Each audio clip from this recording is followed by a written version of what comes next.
muy buenas tardes a todos y todas. Me da gusto volverlos a ver.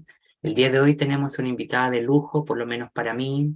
Así que, bueno, volvieron los extraterrestres a atacarme ahí nuevamente, pero aquí estoy. Entonces, como les decía, el día de hoy tenemos una invitada de lujo, por lo menos para mí, que yo tuve la suerte de conocer en primera instancia a través de sus artículos científicos y en particular de la traducción que ella hizo del texto La muerte de una disciplina, de uno de los textos publicados en 2009 al español, de Gayatri Spivak. Y luego tuve la fortuna de presentar un libro junto a ella en el 2021 en el IMIDE. Yo no hice la asociación cuando me pidieron hacer eso, y cuando la presentan y yo tengo la fortuna de escuchar a Irlanda, digo, esta es la profesora que yo leí su traducción y que yo he estado citando. Qué maravilla poder estar acá el día de hoy. Desde ese momento, a través hemos cultivado una amistad académica, y yo le agradezco mucho a Irlanda que se haya tomado el tiempo de compartir con nosotros el día de hoy en estas conferencias complementarias del postdoctorado. Lo que ella nos va a presentar es una conferencia que se llama Traducción Transcultural, Entender al Otro, la traducción como interpretación y acto político, Gayatri Spivak, The Politics of Translation. ¿Y qué podríamos decir de Irlanda? Que Irlanda Villegas es doctora en letras, también es maestra en literatura comparada y es licenciada en letras inglesas por la Universidad Nacional Autónoma de México.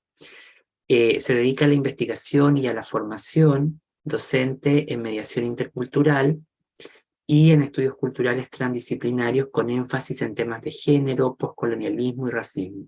Es profesora investigadora de tiempo completo en el Instituto de Investigación en Educación de la Universidad Veracruzana, donde forma parte del cuerpo académico en estudios interculturales. Pertenece al Sistema Nacional de Investigadores con el nivel 1 y es docente de perfil deseable PRODEP de la Secretaría de Educación Pública.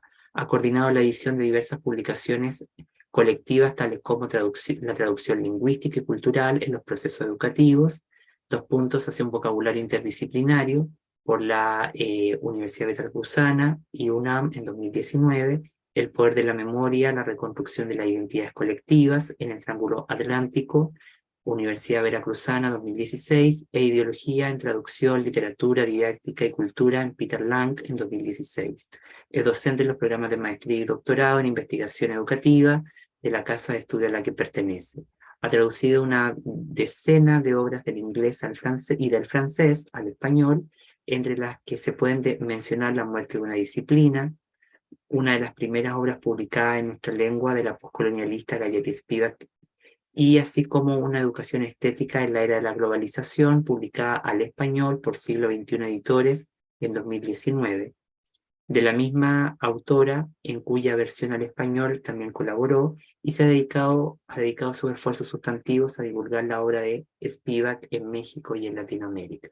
Personalmente, un placer que Irlanda nos acompañe, porque es quien conoce mejor que todos nosotros y que muchos académicos la obra de Spivak, una pensadora compleja, que se mueve entre muchos campos de análisis, que no trabaja entre medio de muchas cosas. Siendo las 19:18 de Chile, comenzamos la conferencia. Yo te aviso, perdón, Irlanda, cuando tú estés en el tiempo que me indicaste. Así que a tomar nota, a tomar apunte y a preguntarle a la profe, porque realmente tenemos una erudita que ha trabajado con otra erudita que a ustedes, muchos de ustedes les gusta. Así que Irlanda, muy bienvenida, el espacio es todo tuyo.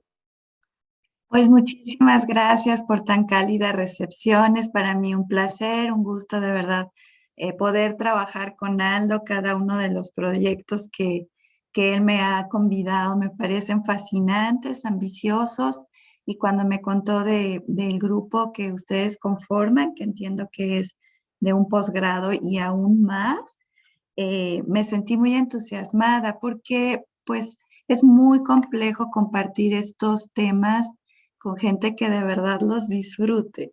Entonces, siento que aquí puede haber un diálogo y eso es lo que me motiva muchísimo. Leer a Gayatri Spivak nunca es sencillo. Conversar a partir de las provocaciones a las que nos invita en sus textos es realmente fascinante y eso es lo que yo les propongo esta tarde, más que una conferencia en tono de podium, donde yo soy la sabedora y ustedes simplemente oyentes.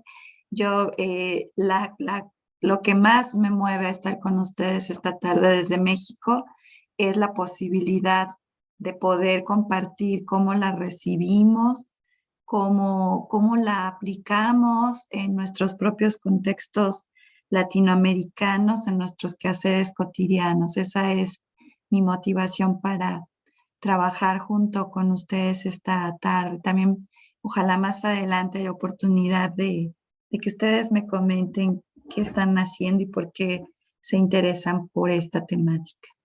Bien, pues dicho esto, déjenme ver cómo avanzo aquí. Creo que solo puedo avanzar con el mouse, entonces Exacto. espero, sí, ¿verdad? Espero no, O lo no otro, pasarme. Irlanda, disculpa, mira, arriba cuando aparece, por ejemplo, aparece impresora, la lupa, aparecen dos flechas. Ahí también podrías también moverlo, Claro, claro. ¿ya? Muchísimas gracias por decirme, Aldo. Eh, Bien, pues me gustaría mucho iniciar con esta cita de Coetzee en un libro muy interesante donde, aunque la temática no es exactamente la traducción, creo que hay muchas resonancias y muchas metáforas que tienen que ver con ella, ¿no?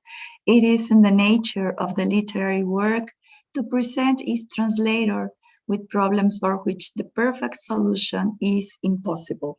Y esto pues ya nos está planteando una aporía inicial, es decir, que demos la resolución que demos a cada caso traductoral, siempre va a haber un equívoco, porque ninguna lengua, es más, ningún pensamiento humano es similar al otro, ¿no? Entonces lo que hacemos son aproximaciones, no soluciones perfectas, y me parece que iniciar así una charla sobre la traducción en Spivak es muy importante porque hay una zona de imperfección que se reconoce no como una devaluación, sino por el contrario como un plus. Bueno, como ya conocemos y creo que varios de ustedes han estado en estas sesiones que he organizado maravillosas y fascinantes, Aldo, con un grupo de instituciones y de colegas donde hemos podido conversar muy recientemente con Gayatri Chakraborty Spivak.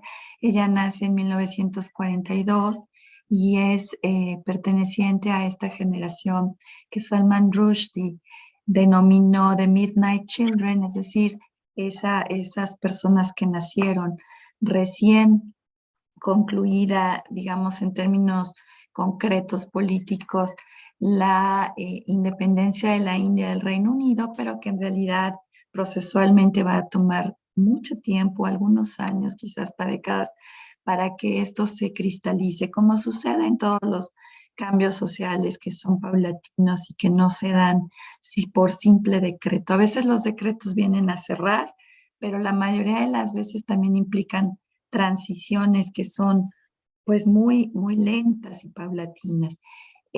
Vale la pena también recordar que aunque ella lleva muchos años trabajando en Nueva York, en Columbia University, nunca ha aceptado la nacionalidad estadounidense, pero pues también reconoce en su escritura, sobre todo en la más reciente, como tampoco es ya alguien de la India, ¿no? Como más bien es una transmigrante, ¿no?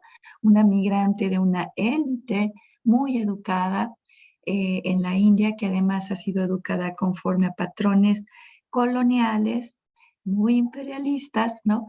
Pero que ha usado esas mismas herramientas como recordemos Audre Lorde, ¿no? Decía, las herramientas del amo no pueden ser usadas para destruir la casa del amo, muy debatible porque Spivak justo nos presenta algunos ejemplos de que tal vez sí se puede utilizar para abrir grietas, para abrir fisuras, y es el caso de su obra, pero está en este in-between, en este entre, y desde allá nos plantea su trabajo. Entonces, nunca olvidemos que se siente a sí mismo como una transmigrante, ni siquiera como una diáspora, sino realmente alguien que está in between, porque tampoco ha dejado de realizar ese trabajo de campo en su país natal, yendo a zonas rurales que combina una educación no formal específicamente para mujeres, pero también para niños y también para varones, en zonas muy alejadas de las urbes, y eso lo combina con un trabajo en una de las universidades estadounidenses más prestigiosas y con mayor infraestructura en nada más y nada menos que la ciudad de Nueva York. Bien, pues hablar de Politics of Translation, que espero todos ustedes hayan podido revisar en una traducción que estoy proponiendo y que es inédita, por lo cual también les pediría yo discreción en su digamos, transmisión, porque me interesaría publicarla eventualmente. Y ustedes saben que si circula en las redes de manera abierta, pues ya se perdería tal posibilidad, ¿no? Pero bueno, este texto, como buena parte de la obra de Spivak, siempre nos hace pensar en eso que desde la filosofía, personajes como Emmanuel Levinas fueron precursores en presentarnos, ¿no? Como la otredad. Y entonces, pues esta cita tomada de La huella del otro me gusta porque nos recuerda esa presencia dentro de un conjunto que es un texto, pero que también tiene que ver forzosamente como subyacente su contexto, ¿no? Y cómo esto conforma un conjunto cultural. Esta filosofía, por supuesto, que va a poder tener resonancias en muchos autores que podemos utilizar en nuestras tesis de maneras muy divergentes, ¿no? Y no puedo dejar de pensar desde Pierre Bourdieu hasta Foucault, hasta pues Zizek, o sea, en fin, muchísimas cosas, pero estamos yéndonos a uno de los más importantes precursores de esta teoría, ¿no? Solamente entendiendo las cuestiones así en ese conjunto como más aguerrido, más fuerte, más conformado, es como se asegura esa presencia y un presente, ¿no? Y tratar de realizar la comprensión de esas otredades, aquí yo lo cito tal como lo menciona Levinas, pero obviamente en este momento pues no podemos más que hablar de otredades. Ya el otro ya no nos sirve mucho. Hay que hablar de otredades, de otrificaciones en plural, en un genérico que nos incluya a toda la diversidad de diversidades, y pues implica que siempre tenemos que tener a la mano una cierta hermenéutica o varias, o una hermenéutica combinada con muchas herramientas que nos sean útiles para la investigación que estemos realizando y, por supuesto, con una exégesis. Hay libros pues muy relevantes de Spivak. Recientemente, con el homenaje que se le realizó, estuvimos revisando varios, pero aquí, bueno, simplemente pongo algunas de las portadas o títulos cuando no encontré la imagen. Y me gustó combinar porque también es importante recordar Spivak como traductora. O sea, esta tarde me interesa mucho que pensemos que además de una gran pensadora, además de una gran, digamos, difusora de la deconstrucción en los Estados Unidos, de la deconstrucción francesa, también es, bueno, y justamente por su papel como traductora, pero también se ha acercado a obras en bengalí, obras literarias, no solo obras teórico-analíticas, sino también de otro carácter, y las ha llevado a la lengua inglesa en traducción. Por supuesto, lo más relevante pues es su propia teoría misma que realiza despegándose de sus grandes maestros, como lo fueron el mismo Derrida, como lo fue Paul de Man, por supuesto, y recordando también la presencia de este gran poeta que es Yeats, también se ha pronunciado también de esa manera. Y bueno, pues como esta separación de sus grandes maestros la hace una discípula aún más grande, ¿no? Cuando los aprendientes, las aprendientes van más allá de las provocaciones que les infundieron sus profesores, pues es cuando realmente la labor educativa se pues se realiza en ese sentido de realization en inglés, ¿no? De se cristaliza, se logra en su máxima expresión. Vale la pena recordar que sobre todo en este libro de portada negra, que es originalmente del 2013, Una educación estética en la era de la globalización, donde ella lleva a ultranza el pensamiento de Hegel en aplicaciones muy concretas y muy actuales, pero revisando a su vez su obra de más de 30 años, pues ahí ella habla de la educación como el acto más sagrado posible. Esto es, la educación no es simplemente una transmisión, sino que también ocupa un lugar en el ámbito, ni siquiera me queda bien decir del desarrollo humano, porque es como más allá, es como de la trascendencia humana. Por eso muchos de sus ensayos se sitúan también en la filosofía del lenguaje.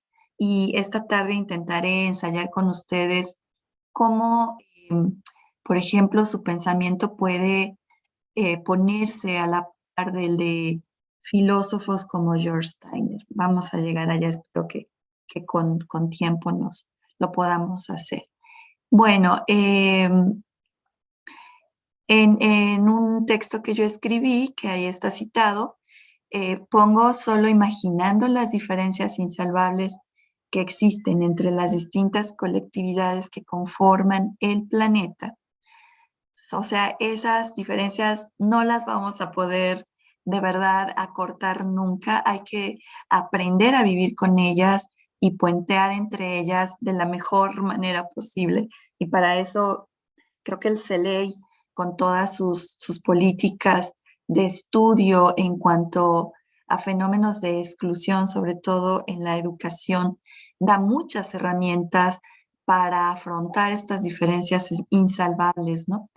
Incluso tratando de vivirlas en carne propia, aquí va ese tratar de ponerse en los zapatos de las otras personas, aunque sabemos de esta imposibilidad, pero solo así, en un trabajo de imaginación, porque jamás podremos ser los otros, las otras, les otros, solo así tiene sentido el estudio de la otredad y, por lo tanto, la comprensión del uno mismo, que me parece ha sido una de las metas de la especie humana desde tiempos culturales de contextos muy, muy antiguos, ¿no? Lo que llamamos la era antigua. Bueno, recordar que la muerte de una disciplina, que fue el primer libro completo que circuló de habla hispana de Gayatri Spivak, ya había muchas versiones de Can the Subaltern Speak, tanto en clave feminista como en clave, digamos, genérica neutra con el masculino neutro. Y había varias propuestas de ese ensayo que era muy necesario conocer y difuminar en América Latina.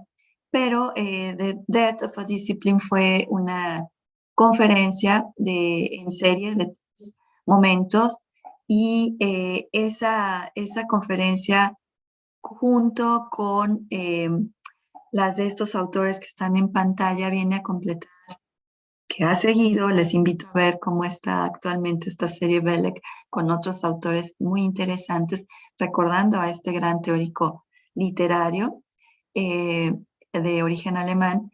Bueno, pues estos eran los otros personajes que estaban hasta el momento en que ella participa, ¿no? Y se suma a estos importantes autores.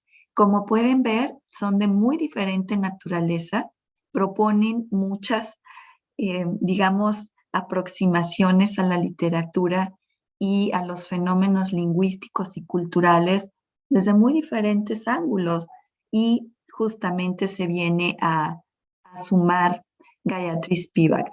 Sabemos que ha trabajado muy de cerca en los últimos, pues ya en la última década con Judith Butler, pero a mí me interesa hoy resaltar a Edward Said y Frederick Jameson, quienes ya estaban en esta serie Belek, porque ellos dos también en los Estados Unidos, por lo menos en la academia a nivel licenciatura y posgrado, son muy estudiados cuando se revisan fenómenos de otredad.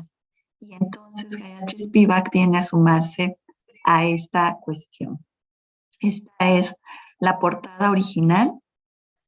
Eh, en algún texto mío también realizo una éfrasis y pues es una éfrasis nocional, ¿no? O sea, que me refiero a contenidos abstractos que a mí me remiten a partir de esta imagen, de estos cableados tan desordenados, ¿no? Y la portada que yo trabajé con los diseñadores para mi versión fue esta otra. Después podríamos platicar si hay tiempo, pero podría hacerse también como análisis semióticos. En este caso, pues acá fue inspirado por grafitis, jalapeños y jalapeños de Jalapa, Veracruz, México. Es un estado que se encuentra en el Golfo de México y que Jalapa es la ciudad capital. Y bueno, pues por eso fue, así fue como llegamos por acá. Si hay tiempo lo conversaremos. Bueno, vamos con Spivak traductora. De la gramatología no se conocía en los Estados Unidos hasta que en 1976 todo el pensamiento de la deconstrucción viene a ser revisado por primera vez con mucha sorpresa, con lentes muy novedosos, gracias a la traducción de Gayatri Chakraborty Spivak. Hay que mencionar que para ese entonces todavía estaba muy fuerte esta cuestión de que los traductores debemos pasar desapercibidos. Y entonces marca un gran escándalo que el prólogo que escribe Gayatri Chakraborty Spivak a esa traducción es verdaderamente larguísimo, ¿no? Y además tenemos la costumbre en varias culturas y la hispanoamericana creo que acentúa mucho más este uso de que las notas de traductores o los prólogos o los epílogos de traductor, los apuntes de los traductores sean clarificadores. Aquí intencionalmente Spivak se barrió todo eso y hizo de un espacio en el libro, un espacio paratextual, un lugar propio para exponer su pensamiento en toda su complejidad, con todo lo rebuscada que es ella, que ha recibido muchas críticas por esta razón, pero que, como veremos también quizá hoy, espero que quede un poco claro, es indispensable para poder hacer esa exégesis y esas hermenéuticas que ella pone en marcha. Entonces es gracias a ella que se empieza a involucrar la Academia Estadounidense en los procesos de deconstrucción francesa. Pero les comentaba que además, y a mí esto me resulta fascinante, también porque no tenemos, bueno, no sé si algunos de ustedes acceso al bengalí, pero conocer estas producciones literarias de esta mujer que a Gayatri Spivak le ha resultado fascinante y que ha traído a la lengua inglesa, ha traído a este continente y que son historias ficcionales, historias también muy extrañas, muy raras, que pueden leerse, de hecho, toda la lectura que hace Spivak es desde los lentes del género, pero supongo que también pueden leerse desde otras perspectivas. Bueno, me interesa también que esto se revisó también en el homenaje muy reciente. Les agradezco mucho que hayan retomado parte de esto que yo he escrito en alguna parte, en algún texto eh, de las escuelas críticas, donde Gayatri Spivak claramente toma partido y se suma a The Subaltern Studies Group, como bien ustedes saben, que es una de las corrientes o la principal anglófona, ¿no?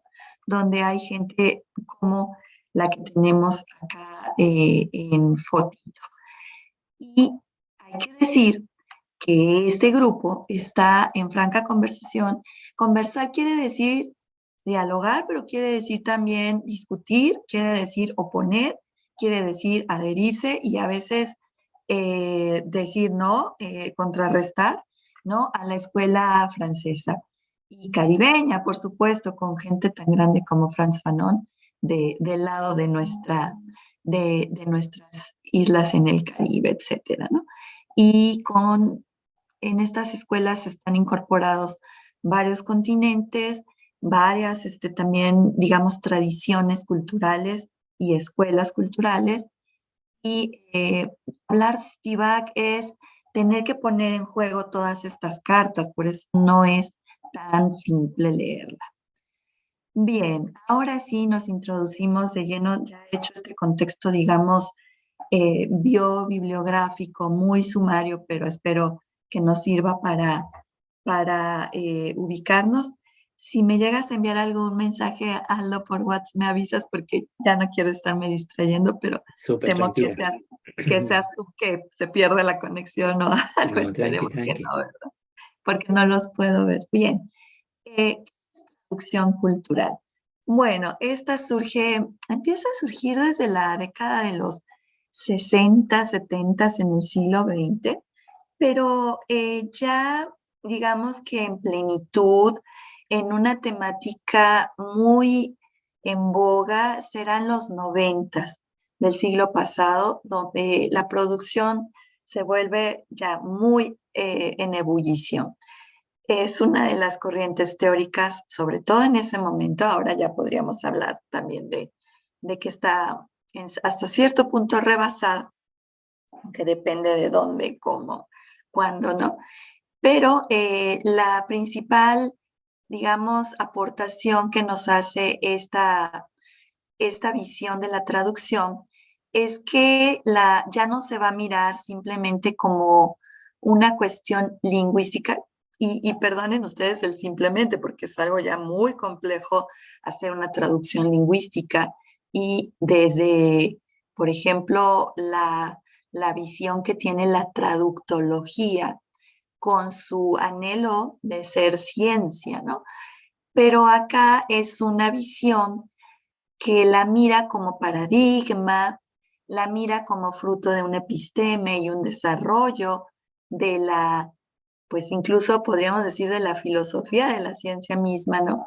Y por lo tanto, privilegia el contacto cultural con todo lo que esto conlleva, porque ya sabemos cuánto debate hay en términos de definición de lo que es cultura o grupo cultural o pueblo, etcétera, ¿no? Y en América Latina particularmente tenemos pues grandes aportaciones de teóricos, de pensadores, sabios, también de la Via Yala, donde estas epistemologías se cuestionan.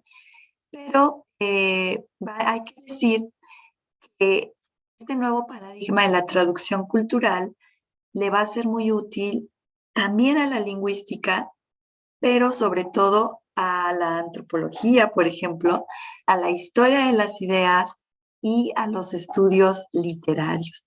Y en lo personal me fascina que muchas de estas ideas de qué son los estudios de traducción provienen, se alimentan más de la literatura que de las ciencias sociales en sí. Y eso a mí como estudiosa de la literatura me resulta sumamente fascinante, sobre todo para quienes dicen que, pues que la literatura es una bella arte, pero bien podríamos vivir sin ella, por lo menos en las academias, ¿no? Sobre todo si hablamos de asignación de presupuestos.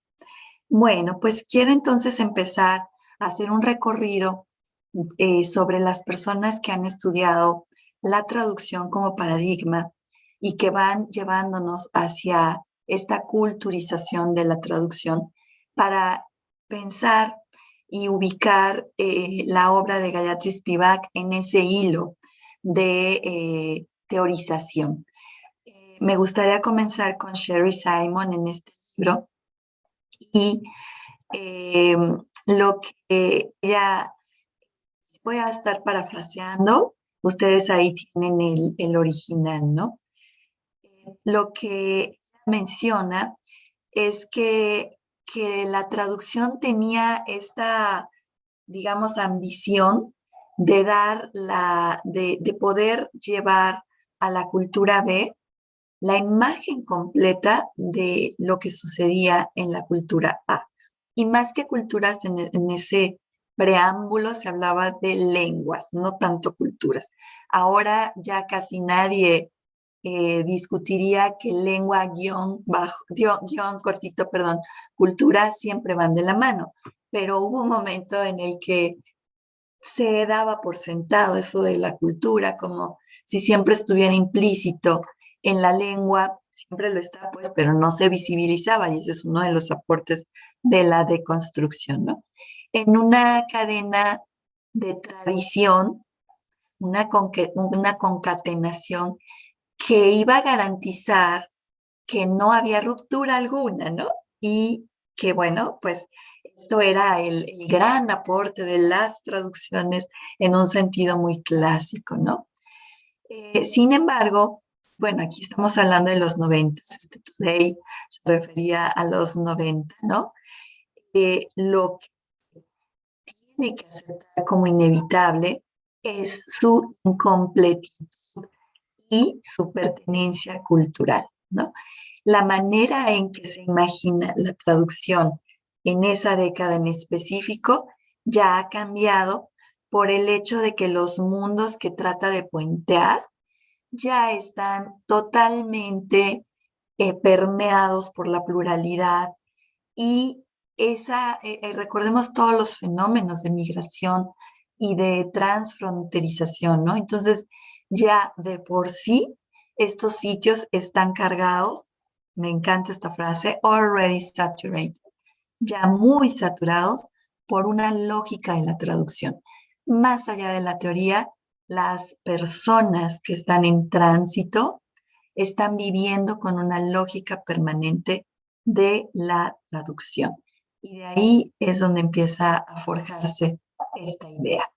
En el ámbito hispano, Ovidi Carbonell Cortés, de la Escuela de Traductores de Toledo, va a ser importantísimo, sobre todo con este libro, donde vean, la traducción todavía está asociada a lo exótico. Estamos hablando de un libro peninsular, ¿no?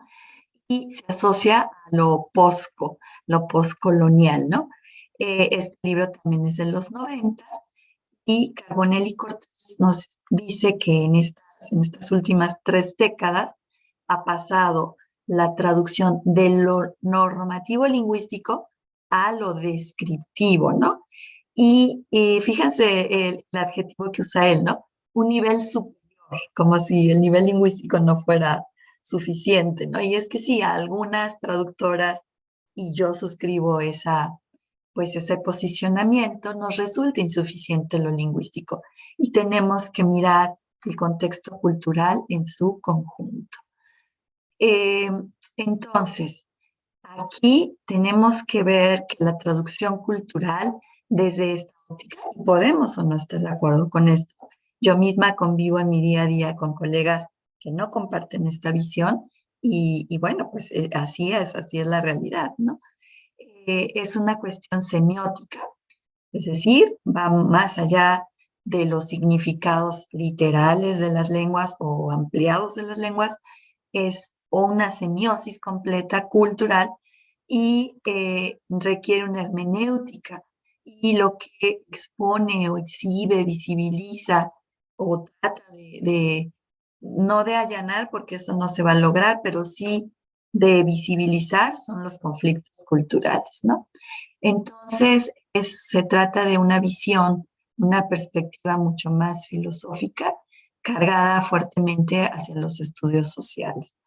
Y bueno, les propongo como digamos, noción de trabajo este concepto de cultura para tratar de entender hoy qué es traducción cultural, ¿no?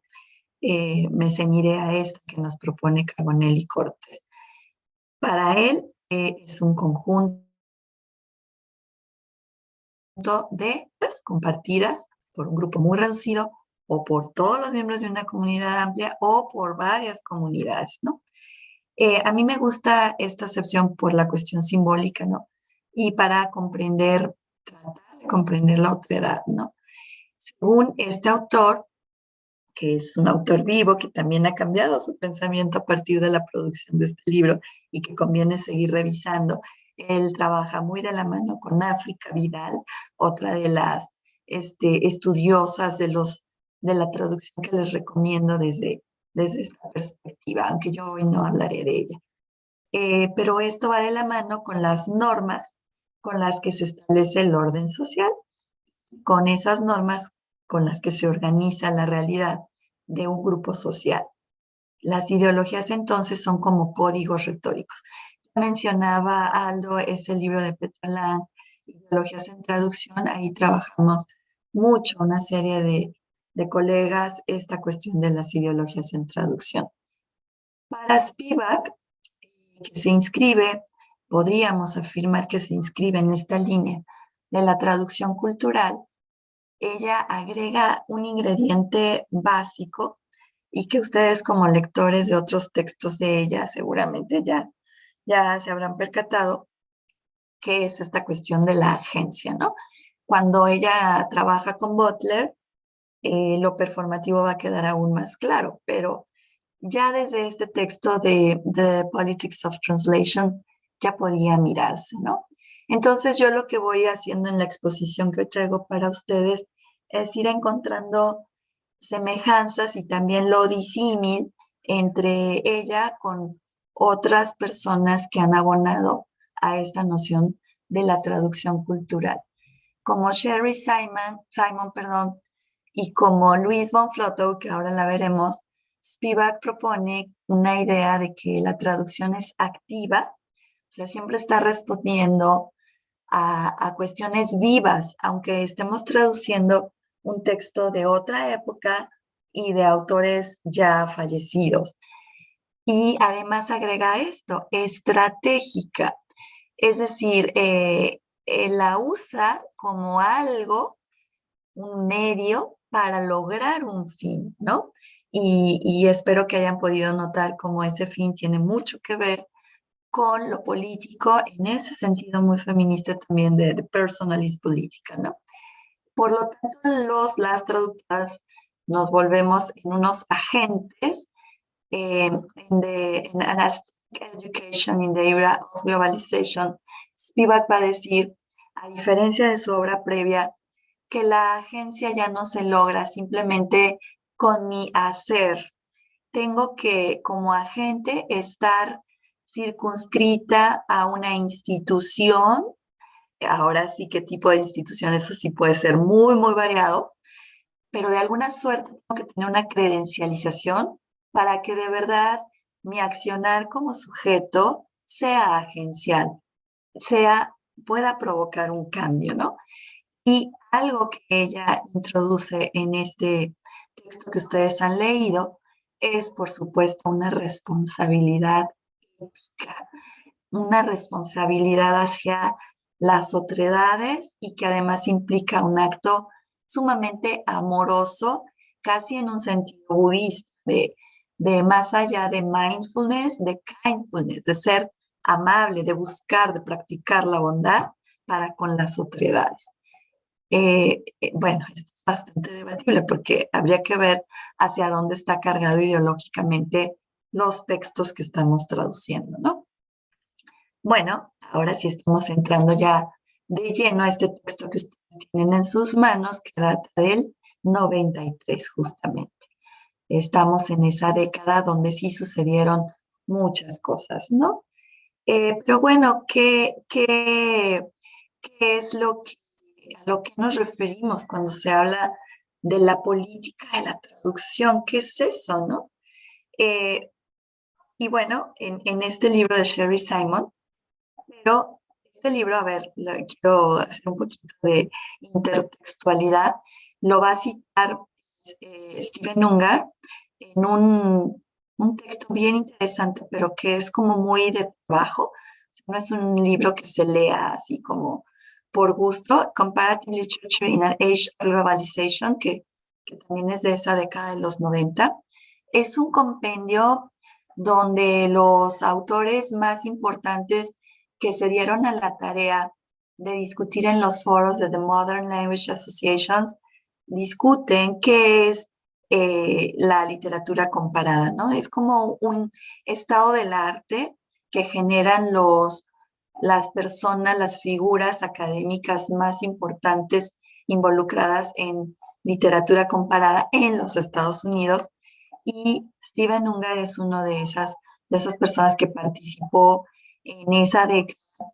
Y cada década se hace como ese estado del arte.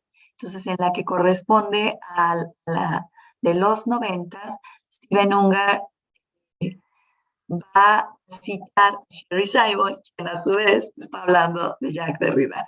Es importante para Spivak y por eso también estoy haciendo este ejercicio, como siempre, to trace the idea, ¿no? Siempre ir tras la huella de cómo se origina una cierta idea. Obviamente, una de las cuestiones más básicas y que son más útiles en el quehacer académico es justamente revisar las cadenas intertextuales y por eso es que me he tomado esto y porque sé que ustedes son un público que sí creo que sí les puede interesar esta cuestión. Si estuviéramos difundiendo simplemente la obra de Spivak no lo haría, pero que estamos estudiándola de alguna manera, ¿no? Entonces, según Simon, Jacques Derrida describe la traducción como un problema político institucional en la universidad que se vincula con los valores de la enseñanza tradicional. En cambio, otro pensador como Lawrence Venuti, que tiene una antología muy importante sobre los estudios de traducción, ¿no?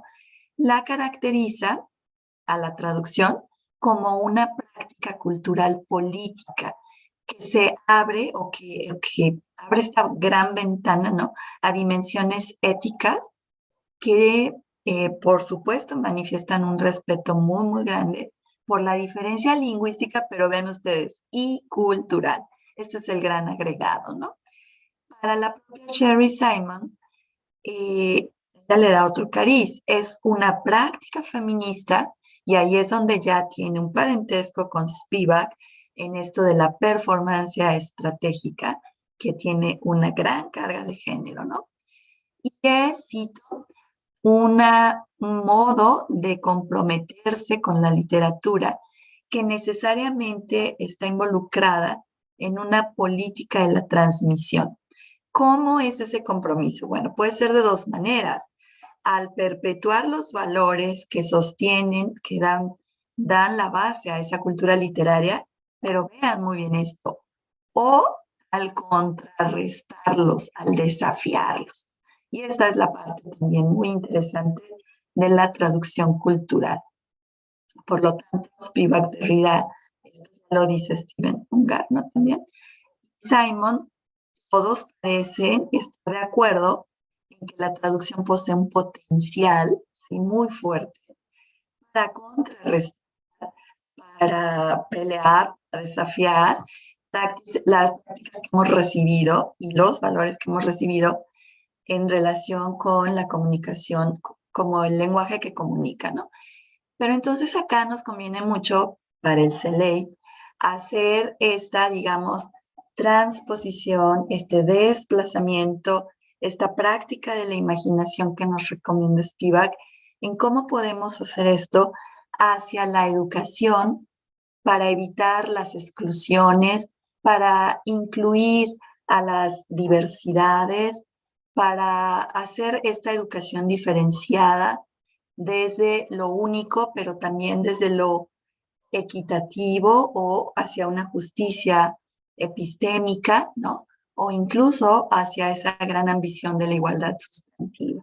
Entonces vean cómo digamos, nociones que son aparentemente de la traducción, realmente están conformando un gran paraguas que nos va a servir para muchas actividades académico-activistas. Bien, entonces tanto Simon como Spivak se centran en aspectos culturales de la identidad que se relacionan con una larga historia de subyugación, o sea, eso está ahí siempre por debajo y nunca se pierde de vista, ¿sí? Y el género. Entonces, es una ocasión para construir lo emergente, ¿no? Y que se está distinguiendo y que además se está practicando en múltiples sitios. Me parece que es como que data de los 90, todavía es de actualidad. Bien, las políticas de la traducción tienen que ser extensivas, obviamente, hacia un reconocimiento de la diferencia y por lo tanto exigen que revisemos la pedagogía, ¿no? Para que se vea cómo esta afecta un reconocimiento de la diferencia en las naciones poscoloniales. Recuerden que estamos hablando de la escuela anglosajona, entonces tenemos que hacer nuestros desplazamientos a América Latina, ¿no? También en los sitios institucionales donde se arraiga esta pedagogía, ¿no? Como son nuestros planes y programas de estudio. El potencial que tenemos los docentes para también cambiarlos, para ir metiendo ahí en el canon, modificándolo, ir metiendo cuestiones que nos hagan cambiar esos valores, ¿no? En una educación transformadora como la que ya proponía el gran Freire, ¿no? Gayatri Spivak, en este texto que ustedes leyeron, como lo hace muy evidente en esta entrevista con Landry McKean, que se realiza en el 93, nos dice que es una traductora, así en femenino, ustedes habrán dado cuenta de eso, es una agente porque es alguien que actúa, aun cuando no esté muy consciente de ello. Spivak ubica la agencia en el modo de actuar responsable desde donde se asume la posibilidad de una intención, ¿sí? Y una libertad de la subjetividad a fin de lograr ser responsable. Luego le pone al sustantivo translator en femenino, le pone este adjetivo feminista. ¿Y en qué consiste ser una traductora feminista? En considerar la lengua como una clave para agenciar el género, ¿no? Entonces, vean ahí la importancia de The Politics of Translation. Siempre utiliza estos sustantivos en femenino, ¿no? Y bueno, yo sí quería no dejar de hacer esta acotación. Creo que hay colegas y traductores, por supuesto, feministas, ¿no? Y pienso que Carbonell Cortés es un buen ejemplo de ello. En cambio, ¿no? Von Flotow es como mucho más radical y más sesgada solo a lo feminista, ¿no? O sea, para Von Flotow su estrategia siempre debe ser feminista, pero para Spivak no. Spivak lo que dice es que la estrategia es un modo de resistir que se diseña intencionalmente ante un fenómeno y se pone en práctica de manera muy contextual dependiendo de lo que estamos tratando de lograr, ¿no? Entonces no hay como una receta. Luis von Flotow Evans, que habla desde Canadá, un lugar donde se practica muchísimo la traducción en diferentes sentidos y donde legalmente es, digamos que obligada esa traducción. eh, y hay laboratorios y escuelas muy experimentales. Ella sí opta por una cuestión de radicalidad. Ella es quien encabeza un proyecto de traducción de la Biblia hacia un feminismo radical. Y a mí algo que me interesa hoy aportar es que también un simple, y vuelvo a ponerlo entre comillas, simple, porque sabemos que es complejísimo, el cerebro realiza muchos procesos al leer, pero una actividad humana que pareciera o que desearíamos que fuera tan básica como leer ya es traducir, ¿no? Lo que sucede es que la traducción para Spivak es una lectura, pero es una lectura muy, muy seria, muy especializada, ¿no? Pero con Steiner también hay que recordar que la lectura también es una traducción. Por eso se habla también de intratraducción. Cuando leemos en nuestra propia lengua textos producidos en esa misma lengua, también estamos realizando traducción. Sin embargo, para Spivak, ese acto de lectura es el más amplio cuando de la traducción se trata, ¿no? Con el lenguaje construimos significado y por eso las políticas de la traducción poseen vida propia. En la opinión de Spivak, el lenguaje es uno de los muchos elementos que permiten que las cosas cobren sentido, ¿no?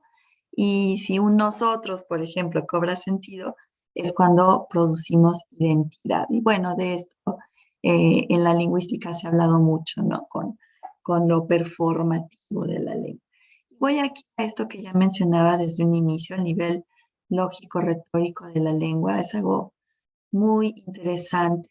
Estas imágenes que puse aquí no intenten así como descifrarlas porque solo son decorativas, no, no estoy implicando ninguna fórmula, simplemente evocando que a mí esta propuesta de tomar en cuenta el nivel lógico y retórico de la lengua me parece que entran en la filosofía del lenguaje y es por eso que puse estas imágenes a modo de ilustración. Bueno, algo muy importante que va a decir Spivak en este texto es que cada lengua tiene su propia especificidad. Hay una sistematicidad lógica que se revela en la gramática, ¿no? Y hay una naturaleza retórica que se va a materializar en lo semiótico, pero que me encanta cómo en su ya muy rebuscado estilo, pero que tiene mucho sentido también. Nos habla ella, es que, a ver, la retórica lo que nos permite es también crear sin sentidos, es que no siempre tiene que haber una organización semiótica nítida ni clara. Por el contrario, esa complejidad o ese rebuscamiento también significa, aporta sentidos a las complejidades que estamos tratando de retratar o de describir. La naturaleza retórica, y hay que tener muy en cuenta esto, tiene un fuerte vínculo con lo que no se dice, con los silencios.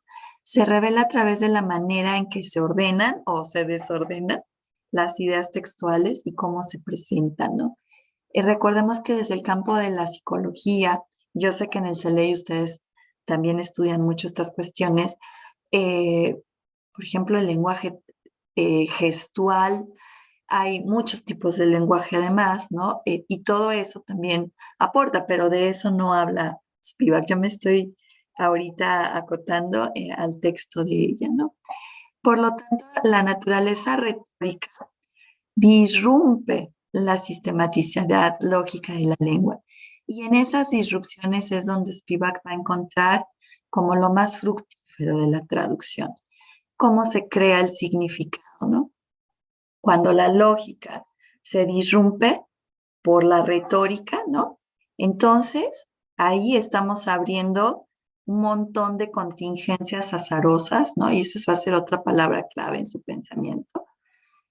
Y pues ella siempre ha insistido en sin garantías, ¿no? O sea, no sabemos a dónde nos van a llevar estas contingencias, estos ejercicios imaginativos, porque el acceso a la totalidad del significado no es posible, ¿no? Está vedado y en este sentido también es muy similar a un pensamiento, llamémosle, por ejemplo, podríamos usar el adjetivo hasta, bueno, obviamente es filosófico, pero estoy tratando de pensar en un adjetivo, ahora se me va, pero de filósofos insertos en un judaísmo de lo trascendental, ¿no? Eh, nos dice como una premisa básica George Steiner, recordemos su origen judío, judío, perdón, este pensador nacido en París, pero formado en Inglaterra, y luego que llega por el exilio a los Estados Unidos, eh, cómo realmente cuando los seres humanos seamos capaces de comunicarnos, y entendernos unos a otros, ya no va a ser necesario el lenguaje, ¿no? Esto lo dice en After Babel, después de Babel, traducido impecablemente al español por Adolfo Castañón en el Fondo de Cultura Económica, ¿no? Entonces, no quedan más que intentos, ¿no? En este pensamiento cabalístico estaba pensando en eso justamente, era lo que quería recordar. Sí, No eso nos te iba a quedan, decir yo, Irlanda, del gracias, Cábala, sí. gracias, sí. Solo no nos queda más que intentar construirlo y dilucidarlo, ¿no? ¿Y cómo? Pues una vía que nos sugiere Spivak es sumando la lógica, es decir, la gramática, lo que sí se ve, y la retórica, que en unas palabras vulgares podría ser esto que a veces decimos los lectores, leer entre líneas, ¿no? Pero claro que significa muchas más cosas. Para Spivak, esto me parece clave. Significado, el significado, lo que hay que traducir, salta en el vacío, fíjense, entre la lógica y la retórica. Es decir, ni siquiera está en el texto, hay que construirlo. La retórica a la que alude Spivak incluso puede implicar que el significado está ausente, ¿no? Y nos remite a ese vacío, pero no lo reserva a la relación entre lenguas, sino que también lo traslada, decía yo, al interior de una misma lengua. Por eso hablamos de traducción intralingual. Esto da terror, o sea, los vacíos no son algo cómodo para el ser humano, ¿no? Tememos ser aprendidas por ese lenguaje desconocido. La lógica trabaja con conexiones, ¿no? Entre las palabras. Seguro sus tutores de tesis o ustedes mismos como tutoras dicen, usa conectores, puentea, introduce la idea, concluye, ¿no? La retórica trabaja con el silencio entre las palabras y en torno a las palabras. Entonces, como agente, la traductora tiene que observar esa relación entre la lógica y la retórica, y ahí es donde está su actuar ético y político. Subvertir. Bueno, para Spivak esta es una palabra importantísima. En este acto de traducir, la traductora, así en femenino, debe rendirse, entregarse a la retórica del texto fuente, ¿no? Y luego debe preguntarle al texto, muéstrame los límites de esa lengua en que estás escrito. Ahora la traductora necesita transgredir en busca de la otredad, ¿no? En los lugares más recónditos del ser del texto. Obviamente es un texto también muy poético de Politics of Translation, ¿no? Hay que subvertir en el sentido que propone Levine, ¿no? Susan G. Levine, o Levine, no sé muy bien cómo se pronuncia, lo he oído de las dos maneras, pero no en el sentido propuesto por von Flotow, ¿no? Eso es lo estoy agregando yo. O sea, no subvertir por fórmula, porque mi proyecto es subvertir, no, sino de verdad esto va a ser muy caso por caso, dependiendo de qué texto estoy trabajando. ¿Por qué lo tendría que subvertir? Con el propósito de encontrar esas otras, ¿no? Y Spivak va más allá, dice, si encuentro esas otras, me encuentro a mí misma. Recordemos que este es un pensamiento que ya estaba impreso ahí en Edward Said en Orientalism. Y la responsabilidad en esta primera acepción de responder, ¿no? De contestar, de dar respuesta, ¿no? De la traducción con el texto, es con la construcción de esas otras a través de un texto dado, ¿no? Va a ser uno de los problemas principales que preocupan a los estudios de traducción que se inscriben en lo cultural, ¿no? Especialmente en esto que se llama la traducción postcolonial. Y les invito a ver este texto de Natalia Pérez, Spivak e Irigaray, la traducción como acto erótico. Yo voy a retomar de ahí algunas cuestiones. Rendirse al otro o a la otra, o yo diría ahora a la otra edad, ¿no? En muchas explicaciones de qué es traducir, se habla de adueñarse del texto, de que el traductor, casi siempre en masculino se dice esto, ¿no? El traductor busca adueñarse de ese texto y por eso lo traduce, ¿no? Pero para Spivak no basta con eso, ¿no? porque entonces no hay una verdadera comunicación con las otredades. Eh, los dos, George Steiner en After Baby y Spivak, hablan del acto de traducir como si se tratase de un acto amoroso, sexual, así, explícito, pero mientras que para Steiner, dado que todo conocimiento, cognoscere, implica una transgresión, una violación, una penetración, estoy usando las palabras así, con esas connotaciones también patriarcales y violentas, ¿no? En tanto que para Steiner siempre conlleva apropiarse, adueñarse. Para Spivak usa un verbo muy femenino que quizá las feministas, no sé, habría que discutir esto también desde las lentes feministas, ¿no? Es rendirse, es como dejarse llevar, entregarse al texto, traducir, ¿no? Para esa búsqueda de las otredades. Y algo, un texto que se llama The Politics of Translation, termina hablándonos de amor, ¿no? Y eso es, pues también muchas feministas han dicho, bueno, ay, ¿qué onda con esto, no? Pero es verdad, se habla del amor, ¿no?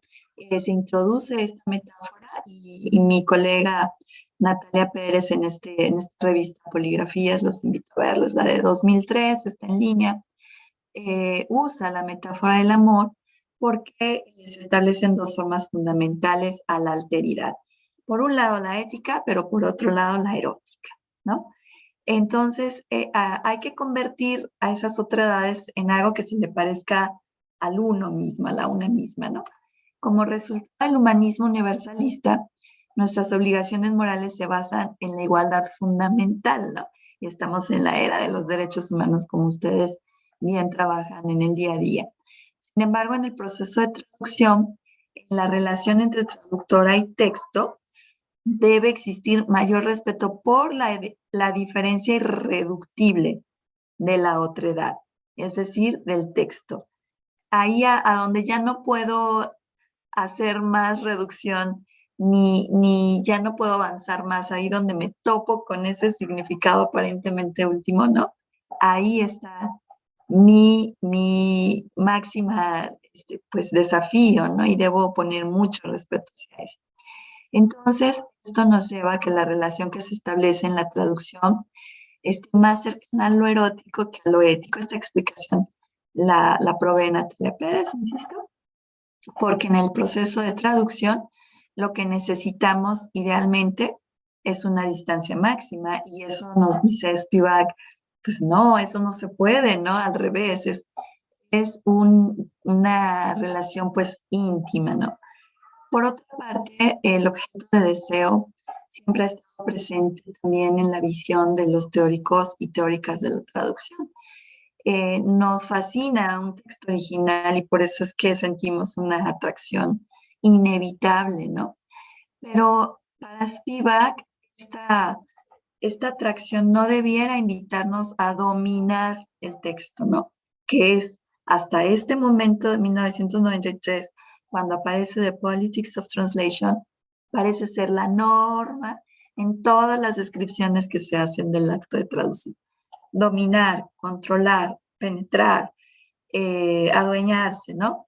Y ella dice, no, más bien se trata de la atracción amorosa hacia un objeto de mi deseo y que por lo tanto debo tratar con mucho respeto. Entre las cualidades que se necesitan en una traductora, Spivak menciona ser bilingüe, ser bicultural, ¿no?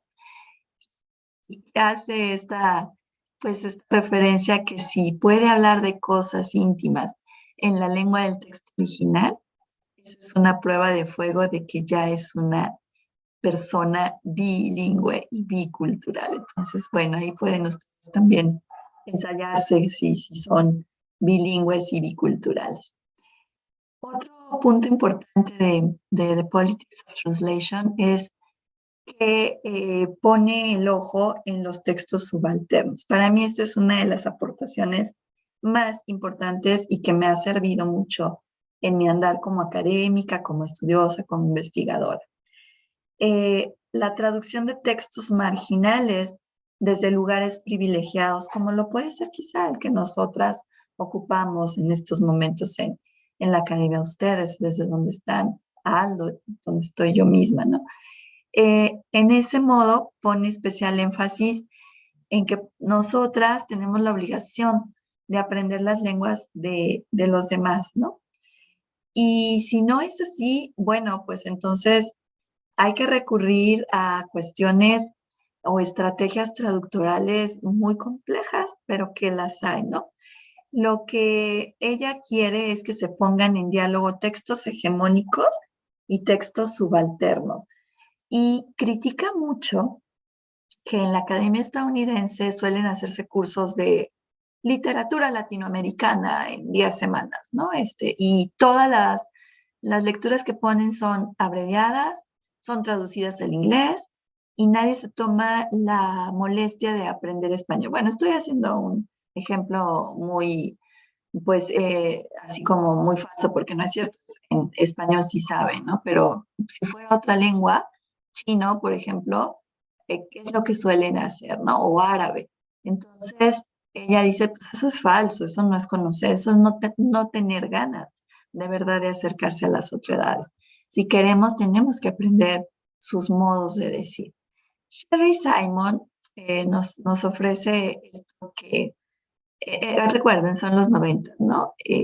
Para entender los ismos en esa década. Nos decía ella, el postestructuralismo enfatiza el poder del lenguaje para construir, no solo para reflejar la realidad. El postcolonialismo subraya relaciones de poder que conforman los intercambios culturales contemporáneos. Y el postmodernismo, digamos que era como la última episteme en esos momentos, destaca que en un universo donde la novedad total es un fenómeno raro, gran parte de la actividad cultural involucra el reciclaje, ¿no?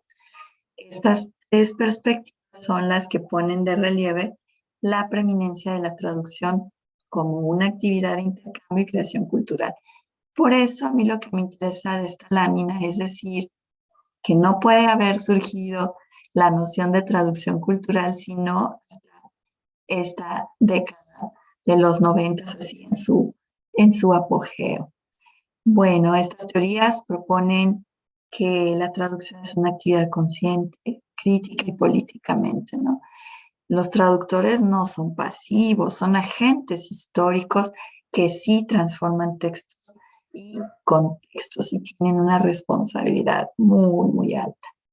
Bueno, aquí voy a tratar una panorámica, voy a ir un poco más rápido. G. Levine habla de un sitio fronterizo entre lenguas y culturas. Von Flotow equipara el lenguaje de la traducción con el lenguaje de las mujeres. Por lo tanto, siempre tiene que estar subordinándose, ¿no?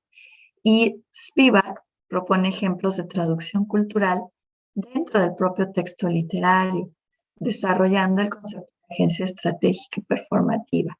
Jómica, Baba y Carbonell crean y recrean respectivamente un tercer intersticio como sitio para la traducción cultural.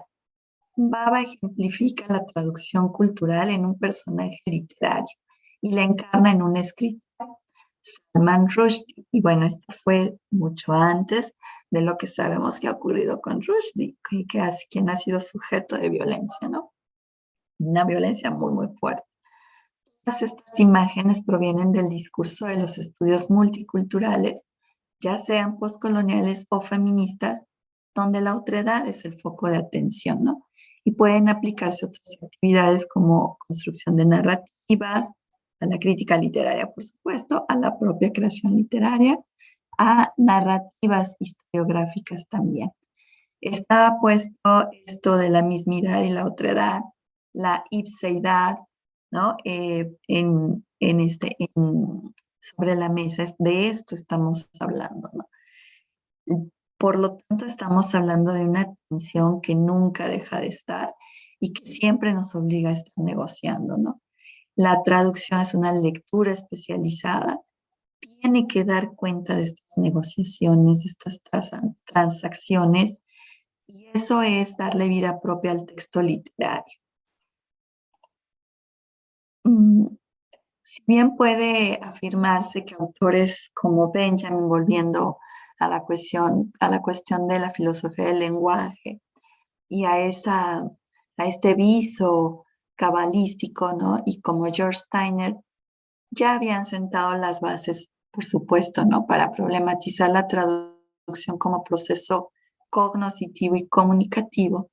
La traducción cultural es un concepto que cobra auge en la década de los 90, ¿no? En los Estados Unidos, como hemos estado viendo. Pues proviene de un trabajo interdisciplinario, ¿no? Ya lo hemos también comentado, y esta me la voy a saltar porque de alguna manera ya lo hemos dicho. Ahora, pues todo esto suena bien padre, pero la cuestión, 6 minutos, qué barbaridad. Voy rápido, Aldo, gracias. Sin embargo, lo que tenemos que ver es que cómo se pone en marcha estas cuestiones en la práctica, ¿no? Entonces, como teoría, pues está muy rico, ¿no? Bueno, aquí me interesa resaltar algo que es que justamente la traducción cultural no nació como un concepto así en abstracto, ¿no? Sino que se presenta como un ejercicio de interpretación literaria. Y fíjense ustedes, es al relatar la función de un personaje narrador cuando surge esta noción. Yo me dediqué así a rastrearla siguiendo el propio método Spivakiano, ¿no? Y entonces, pues no era un ejercicio interlingüístico ni extraliterario, no era un ejercicio de non-fiction, ¿no? Sino era un ejercicio intersimbólico, intraliterario y ahí debería decir ficcional, me equivoqué, no debe de decir ficticio. Sin embargo, la elaboración de este constructo fue acogida casi de inmediato por los estudiantes, los estudiosos, perdón, y los practicantes de la traducción. Y pues nos encantó, ¿no? Desde siempre. Si hay tiempo, platicaré del ejercicio. Si no, pues lo que me interesa es que sigamos brevando de esta cuestión. Es Homi Kababa quien hace un ejercicio a partir de Heart of Darkness. Lo hace para explicar los estudios postcoloniales, ¿no? Pero a partir de ahí, por ejemplo, Von Flood y Simon, perdón, hacen de la traducción algo más politizado. Carbonell en España hace lo propio con la traducción de textos árabes y entonces pues lo aplican a cuestiones de traducción interlingüística. Bueno, ¿cuáles son los problemas de la traducción cultural? Las unidades no son lingüísticas, tampoco son semánticas, son unidades culturales y eso ya implica un verdadero problema, ¿no? Obviamente lo que ya hemos comentado que es cultura y entonces, ¿qué se busca? Buscamos relocalizar, o sea, reubicar, ¿no? Reinterpretar, reinscribir, reescribir el texto fuente en la cultura de destino. Fíjense cómo no digo lengua, sino cultura de modo que surja un efecto también en la segunda cultura, ¿no? Pero ese efecto no tiene que ser el mismo, como siempre se dice, de los traductores fieles, ¿no? Sino que puede ser incluso otro o uno en contra, ¿no? Eso es lo interesante. Se preocupa por cómo se concretan lingüística y textualmente los intercambios culturales, de tal forma que se pone un fuerte énfasis en el contexto, ¿no? Más que en el texto. Bueno, no más, pero casi igual, ¿no? Mm, bueno, acá si quieren, después me voy a ir muy rápido, acá podríamos hablar de que si nos conviene hacer que las cosas nos suenen así como comunes, familiares, o si nos conviene hacer que suenen súper raras, extrañas, que son dos posturas en traducción muy interesantes. Si gustan, luego lo vemos si alguien tiene alguna duda a este respecto y volvemos a la diapo 45. Esto es, pues, en ese momento algo novedoso, ¿no? Y hay que poner mucha creatividad en juego. Esto es muy importante en la traducción cultural. ¿Cómo lograrlo? Pues se tiene que construir una gama de posibles soluciones. Solo podemos elegir unas, no, no todas, las que resulten más pertinentes. ¿Quién va a decir cuál es esta pertinencia? Bueno, depende de la intención del proyecto que hayamos decidido, ¿no? Y en ese sentido, sí hay como un método particular que va desde cómo se selecciona el material y qué se quiere lograr. Es uno de los grandes, digamos, temas del postcolonialismo, ¿no? Recordemos pues que en el postcolonialismo, otra vez estamos hablando de la escuela anglosajona, habría que hacer el deslizamiento a nuestros latinoamericanismos, ¿no? Pero bueno, recordemos que en el poscolonialismo, pues lo que se quiere es dar respuestas a formas de dominación económica y sociopolítica, ¿no? Entonces, ha servido como, pues, subvertir órdenes simbólicos, ¿no? Dominantes, dar voz, dar reconocimiento a productos textuales generados en las periferias. El traductor agente, esto ya lo vimos y voy cerrando. Quiero hablar también de que hay peligros, ¿no? Los peligros es radicalizar la selección de los materiales por traducir, ¿no? Por ejemplo, decir, voy a traducir solo mujeres, aunque no sean buenos escritos. Bueno, ese es uno de los peligros, ¿no? Se tiende también a privilegiar textos que provienen de grupos étnicos minoritarios o subordinados desde el punto de vista postcolonial, ¿no? Y bueno, ahí sí yo tendría reparos porque depende de para qué, cómo, hay que ver qué onda con la calidad, ¿no? Si viéramos a alguien como Harold Bloom, evidentemente esta postura pues entraría muy bien dentro de la escuela del resentimiento, ¿no? Entonces, pues corremos un riesgo de que se ponga más peso en la selección de los textos que cómo traducimos. Sin embargo, yo creo que sí puede sacarse partido sin necesariamente caer en tendencias, sobre todo si somos nosotras docentes, pues podemos ampliar los cánones.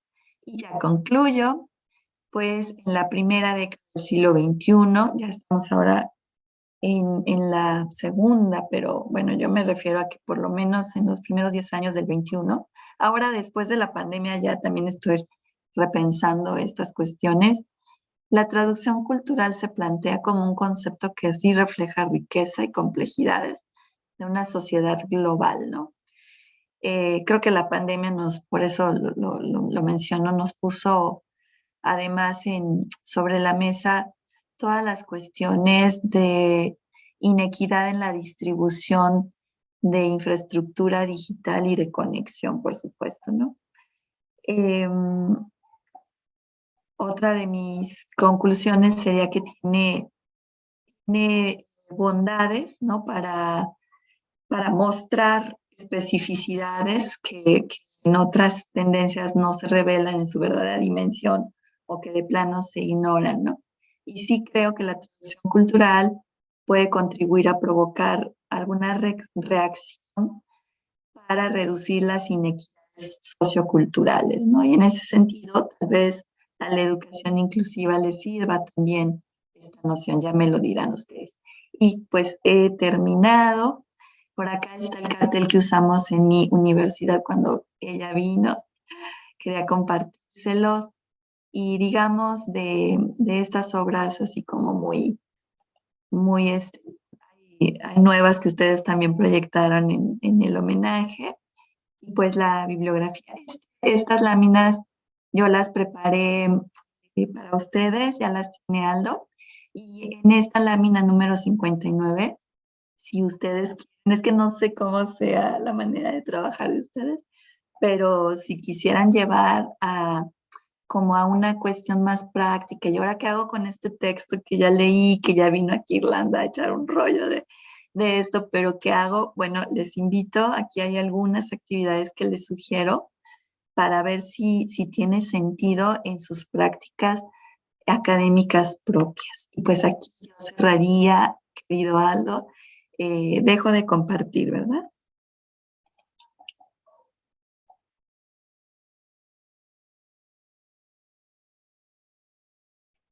Por ahí, no sé si quieren comentar algo, veo que ya oscureció acá en México, supongo allá también Sí, pues están de noche ya, ¿verdad? espérame un poquito.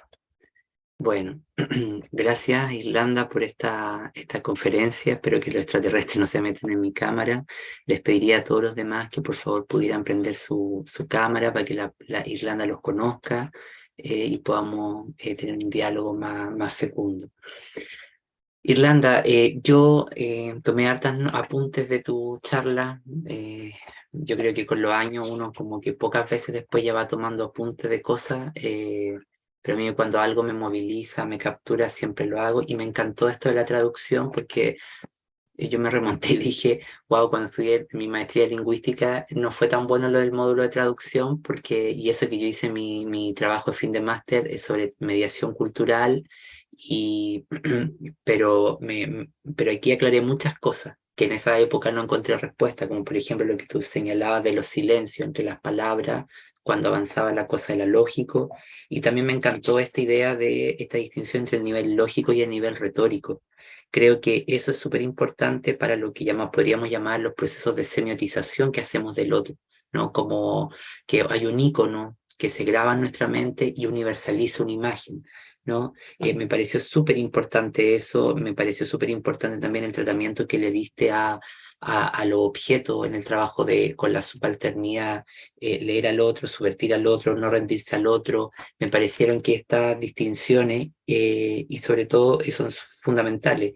Y sobre todo esto que tú señalaste como ideologías, como lógica o viejas retóricas, me pareció que es súper importante porque hoy día está muy sobremanoseado el concepto de la ideología, pero no asociado a esta como viejas retóricas, como tú muy bien lo señalabas. A mí en lo personal me pareció que la charla fue clara, pero a minutos un poco densa, y lo que no estoy diciendo que es malo, sino que es súper importante lo denso, porque en tiempos donde la densidad está secuestrada en la academia, es importante volverla a valorar. Así que yo por mi lado estoy muy contento con lo que escuché, me encantó, tomé nota, aclaré, aprendí. Así que bueno, dejo el micrófono abierto ahí a todos y todas quienes quieran intervenir. Yo vi que algunos estaban ahí como la Ana María, que ella siempre se devora todas las charlas, todas. Así que Ana María, no sé si te quieres partir, Cristian, bueno, el que quiera, adelante. Tienes tu ¿Me micrófono en escucha, silencio, Anita. me Ah, escuchan? piedra, Ok, papel o tijera. ¿Quién? ¿Marlon no, Cristian o quién. Está bien, yo llegué al último, me espero.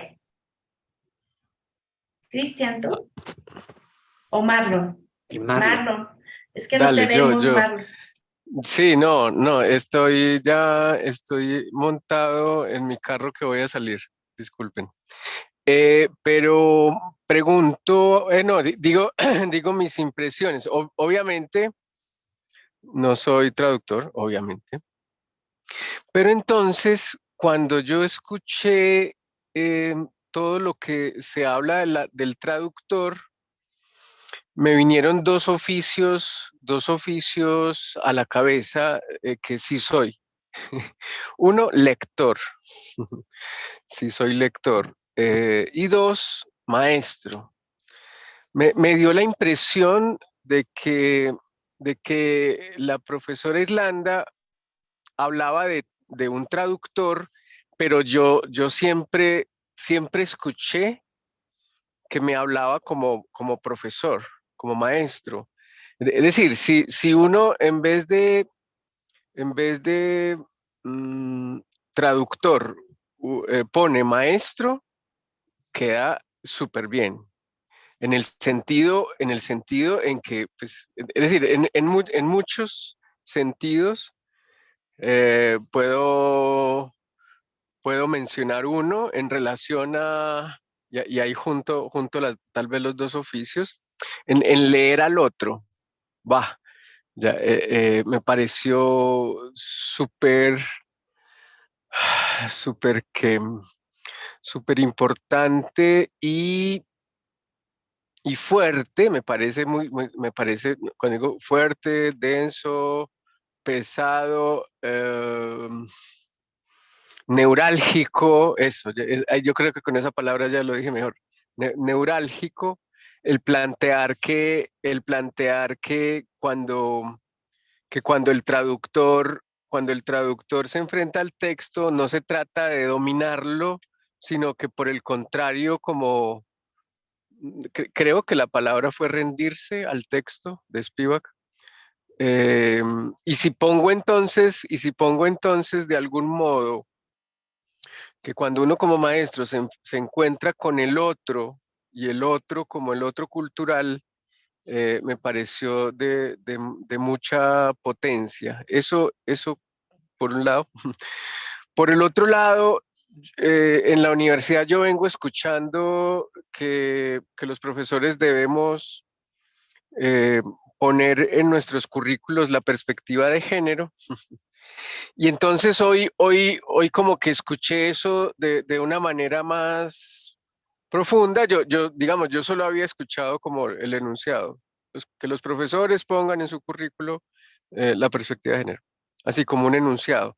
Pero cuando, por ejemplo, escucho a la profe Irlanda plantear el hecho de poner en relevancia textos marginales, eso me parece el carajo. Pues eso, claro, claro. Ya ahora sí entendí, pues el rollo, pues obviamente, digamos, me parece que a mi universidad le ha faltado de algún modo ser un traductor de lo que somos nosotros los profesores y que de algún modo, pues no todos tienen la formación en política, en feminismo, en fin. Y entonces nos suelta esa orden, en perspectiva de género, y no nos, digamos, de algún modo, por lo menos yo no he escuchado del lado de la universidad lo que hoy escuché del lado de Irlanda, en la vía de apuntar al corazón epistémico. Es decir, apuntar al corazón epistémico es es hacerse la pregunta por cuál texto traducir en el lugar del maestro, cuál texto poner a leer a los estudiantes. Bueno, dejo ahí, pero muchas gracias, profesora Irlanda. Gracias, Marlon. Bueno, una pequeña errata, Marlon es psicoanalista, ¿ya? O sea, eso para cerrar toda la intervención, ¿ya?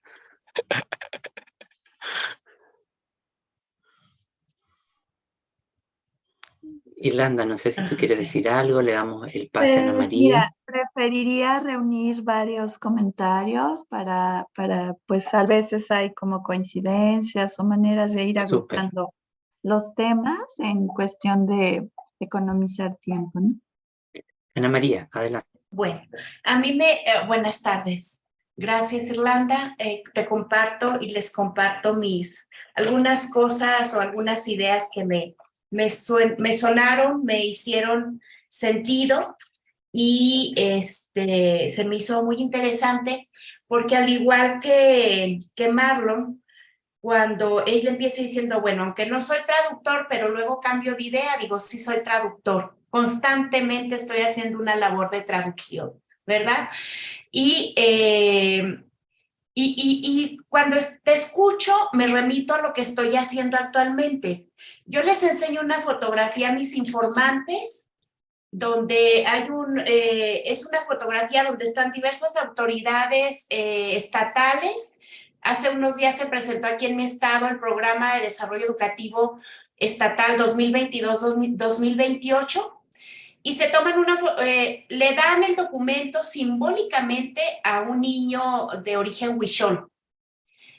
Y hace unos días, en otro evento muy importante, un niño de origen tepehuano lee el mensaje de bienvenida en tepehuano.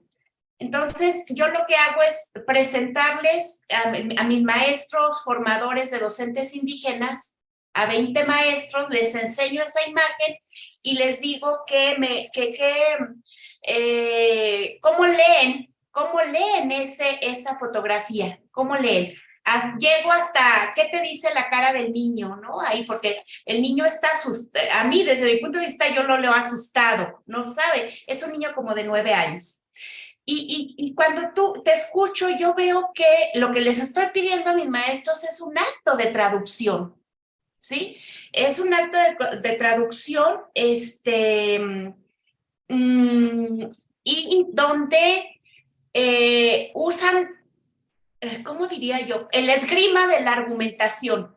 O sea, lo que a mí me interesa es menos en el nivel de la lógica y de la gramática, de la construcción del discurso, y más en el nivel de la argumentación y la retórica. O sea, lo no dicho. Por ejemplo, la metáfora, el sobreentendido, ¿sí? La metonimia, los silencios, lo que no está explícitamente dicho. Y me parece que es ahí donde efectivamente se puede comprender la interpretación o la traducción que el otro está haciendo de este acto de, digamos, de lectura. Por eso a mí me cuesta tanto trabajo entender la lectura y la escritura desde el punto de vista no sé qué, o cognitivo, o básicamente un acto cognitivo o un acto que tiene que ver con los neurotransmisores y todo esto, ¿no? Porque a mí me ha quedado siempre claro que la lectura es un acto de traducción, en el sentido que y es un acto amoroso, de apropiación, más que de conquista, de construcción de sentido, pero siempre y cuando haya esa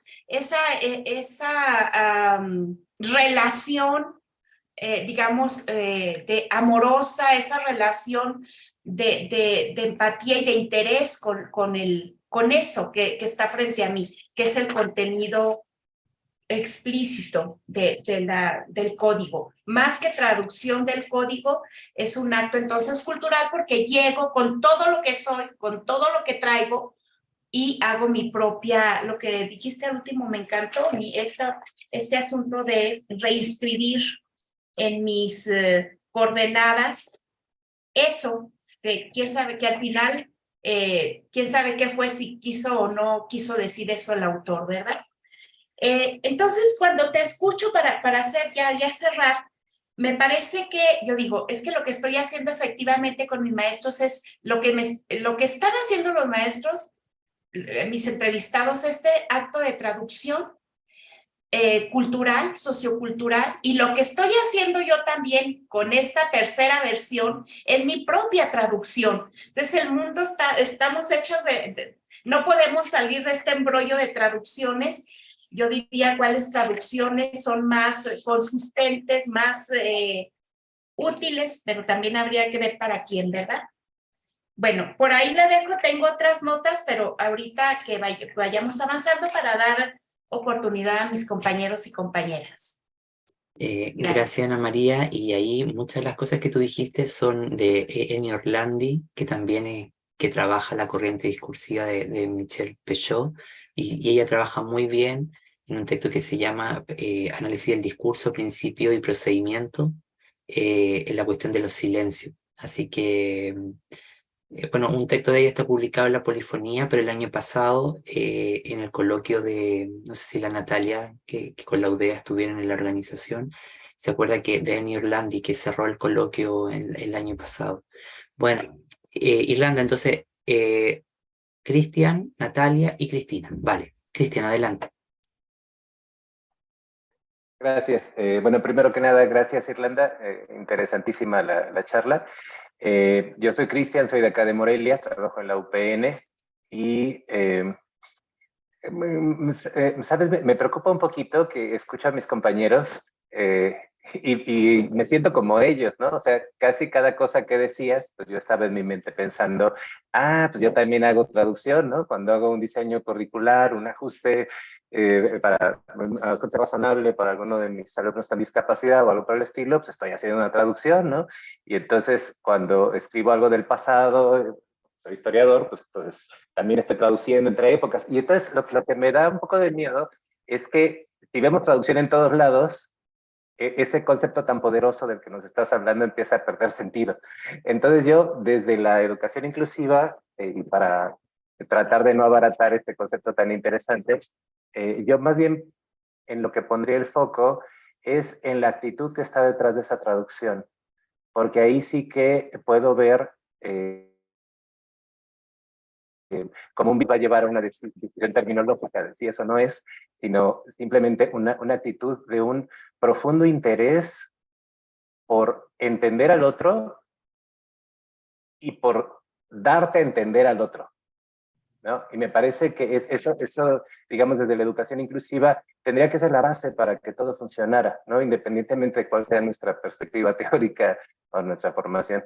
Hay un montonal de cosas bien interesantísimas, porque además trabajo con sordos y trato desde hace más de 20 años con un montón de intérpretes, entonces de verdad me resonaron un montón de cosas de lo que dijiste, pero dejo nada más con esta reflexión para que puedan participar los demás. Gracias. Súper. Gracias, Cristian. Natalia. Vamos con... Hola, buenas noches a todos y todas. Espero estén muy bien. No, yo lo que quería hacer como dos comentarios puntuales.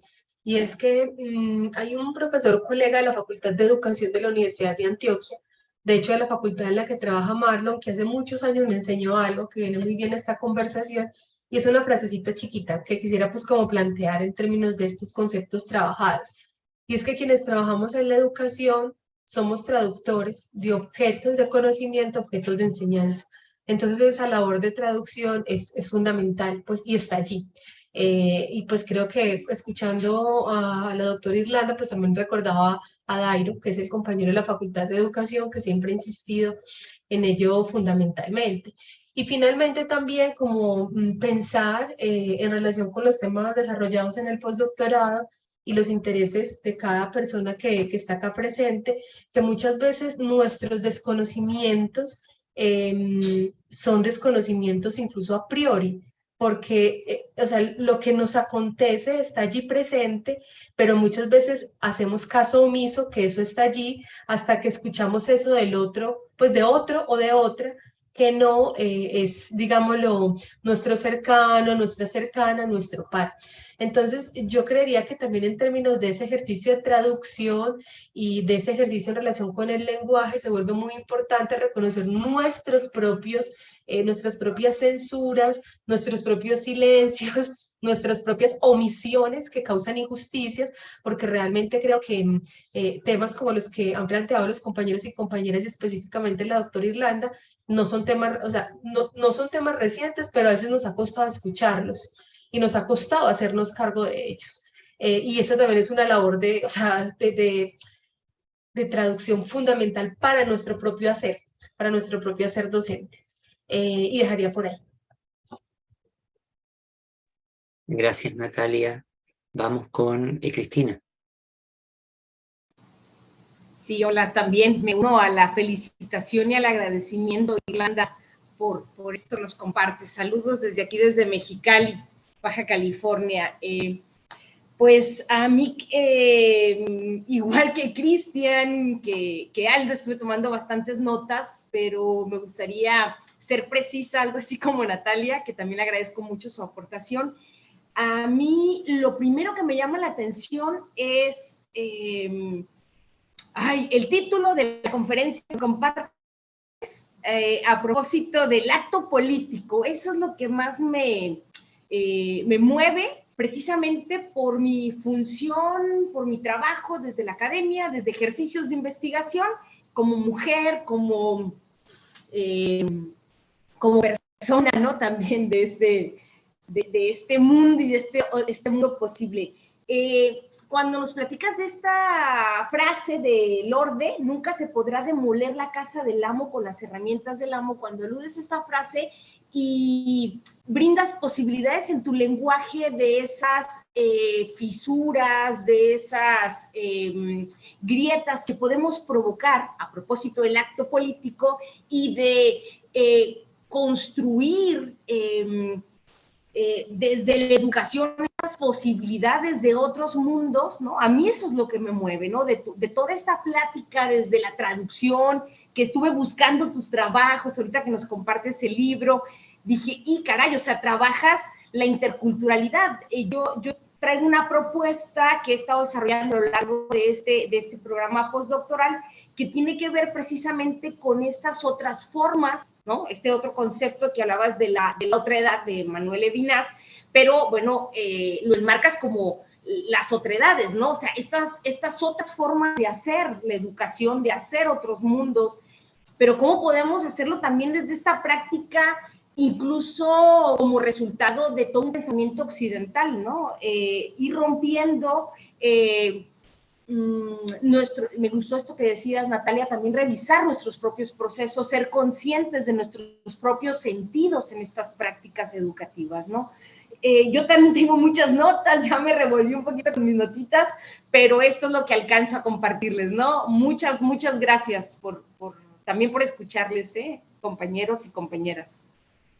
Muchas gracias, Cristina. Bueno, yo creo que Irlanda, adelante. El púlpito está. Pues muchas gracias. Es lo más bonito de los intercambios, es justamente poder compartir nuestros sentires, pues lo que cada quien está haciendo y cómo vamos colocando, cómo nos desacomodan o cómo nos interpelan las cuestiones que trabajamos en sesiones como esta, ¿no? Hay varias cosas que quisiera decir, no soy muy ordenada, entonces voy a empezar con lo que mencionaba Cristian sobre que la cuestión, el riesgo de ver todo como un paradigma traductoral, ¿no? Creo que sí se nos puede, bueno, a mí ya se me convirtió en una obsesión, no puedo dejar de ver las cosas sino con esos lentes. Debo reconocerlo y creo que eso no atentaría, digamos, o sea, no lo leerían sus expositores, no sé, es una propuesta arriesgada la que estoy haciendo, pero no lo leerían como un abaratamiento, por el contrario, es como justamente una invitación y que, por ejemplo, desde literatura comparada hacemos mucho a desplazar pues esa visión a muchas otras experiencias humanas. Y después a través de Aldo me gustaría mucho invitarlos, pero especialmente a ti, Cristian, a un examen que estamos por tener el próximo lunes, que justamente es de personas sordas en comunidades nahuas que están aprendiendo música. O sea, vean la complejidad y también por las cuestiones de exclusión que trabajan ustedes. Evidentemente vamos a tener un intérprete de LSM o una, no sé la verdad todavía si es un varón o una mujer. Como varios de los sinodales van a estar en línea, en esta ocasión sí los puedo invitar porque se va a transmitir así, entonces nada más me lo recuerda Aldo y lo hacemos. Y en ese sentido es por eso que les compartí el libro, porque este libro que hicimos y que por cierto mañana apenas vamos a poder presentar aquí porque se nos atravesó la pandemia, aunque es un libro de 2020, justamente la invitación es a verlo desde un paradigma más absolutista, quizá esa es una frase mía que estoy usando apenas hoy, ahorita se me sale así. Y hay ejemplos muy concretos de prácticas académicas en nuestras pequeñas microarenas, ¿no? Que a lo mejor corresponden a lo que ha señalado, por ejemplo, Ana María, que ella ve que está haciendo, y a estas prácticas áulicas o de educación no formal o de educación en la familia que efectuamos actos de comunicación intercultural todo el tiempo. Por lo que decía Natalia, y encuentro ahí el hilo con que realmente yo digamos, la diferencia que tendría con esto de pasar de un objeto de conocimiento en una vía de transmisión a un objeto de enseñanza, creo que sí ahí la traducción cultural no sería el paradigma que abraza esa idea. ¿Por qué? Primero porque ve sujetos, nunca verá objetos. de sujetos vivos. Si lo trasladáramos a ejemplos literarios o para el caso de nuestro compañero Marlon, psicoanálisis, yo no soy traductor, no, nada más hace psicoanálisis, no, bueno, eso me parece de lo más paradójico. Pero bueno, el caso es que somos personajes redondos, ¿no? Nunca seremos personajes planos o estereotipos o tipos. Entonces, en ese sentido, la traducción cultural sí se ocupa de los detalles finos y tampoco va a entender nunca que hay un conocimiento que trasladar, no, justo lo que dice es, no, se construye y es más, si vamos de una lengua cultura A a una lengua cultura B, nunca vamos a obtener ni A ni B, vamos a obtener C, que quién sabe qué es algo nuevo que ni existe, ¿no? Entonces es como vivir en ese no es solo una forma de transmisión, es una forma de construcción entre sujetos, ¿no? Ahí sí tendría yo que repelar un poquito, ¿no? Y regresando con Ana María, me parece que el ejercicio que tú haces cuando les muestras esa foto a tus informantes, que también ojalá también sean constructores de tu investigación y no solo informantes, eh, que lo que haces justamente es una éfrasis, o sea, es una imagen y una éfrasis es una descripción en palabras de una imagen, ¿no? Tú la grabas y luego la transcribes y eso estás haciendo en tu investigación como parte de una de las fases de construcción de datos. Eso es muy interesante porque justamente lo que es difícil, sobre todo si estás haciendo transcripciones, es cómo vas a registrar los silencios, los gestos, los ademanes, las muecas que hicieron cuando se enfrentaron a esa imagen, ¿no? Y entonces tal vez sí te sirva mucho video grabar y no solo en audio, no sé, algo que te permita registrar esas emociones, esos sentipensares, ¿no? Y espero no se me escape algo. Evidentemente, lo que mencionaba Cristina de como acto político, pues sí es justo el interés, el punto crucial de este texto, ¿no? Que al ponerlo en clave feminista se vuelve algo, o sea, el traductor nunca va a ser alguien neutro, como no hay punto cero de nada, ni neutralidad, ni objetividad en la ciencia, ¿no? Entonces, es asumir eso y la hermenéutica feminista pues bien que lo ha acogido y ha sido una de sus grandes aportaciones. Y cierro con Marlon porque él decía, me sobra cuando me dictan desde arriba como imposición que tengo que usar el género, ¿no? Pues claro, eso no, que logremos medio cambiar el lenguaje o poner ahorita ella, Irlanda Villegas, diagonal ella, pues eso no va a cambiar nada en tanto no cambie mi manera de sentir y de pensar, que es lo que todas ustedes han dicho esta tarde, ¿no? Y cierro con leer es traducir. Eh, Fíjate, Ana María, que Vladimir Nabokov dice que leemos con la espina dorsal. O sea, a lo mejor no te gusta la imagen del cerebro, pero sí de las sensaciones. O sea, siempre cuando nos enfrentamos a las otredades y los textos literarios son otras otredades ahí manifiestas en palabras en la página, lo que provoca son sensaciones. De hecho, la buena literatura, hablo de literatura ficción, literatura no científica, vaya, ni de ciencias sociales, sino literatura, ¿no? Letras. Lo que provoca son sensaciones a partir de imágenes que crean los autores, las autoras, y esas imágenes tienen que ser lo sumamente potentes como para provocar en las lectoras reacciones. Pero esas reacciones son a nivel corpóreo, o sea, sí nos hacen sudar, nos hacen sentir miedo, reírnos, orgasmos, no sé, depende de qué estás leyendo, ¿no?